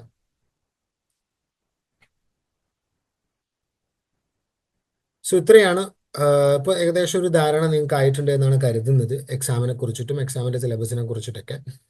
അപ്പോൾ നിങ്ങളെല്ലാവരും പ്രിപ്പയർ ചെയ്യുക, പ്രിപ്പറേഷൻസ് സ്റ്റാർട്ട് ചെയ്യുക. I+ ഉണ്ട് നിങ്ങളുടെ കൂടെ. എല്ലാവർക്കും നല്ലൊരു വിജയവും നല്ലൊരു സർക്കാർ ജോലിയും കിട്ടട്ടെ എന്ന് പ്രതീക്ഷിച്ചുകൊണ്ട് ഇന്നത്തെ ക്ലാസ് ഇവിടെ വൈൻഡപ്പ് ചെയ്യാണ്. Thank you.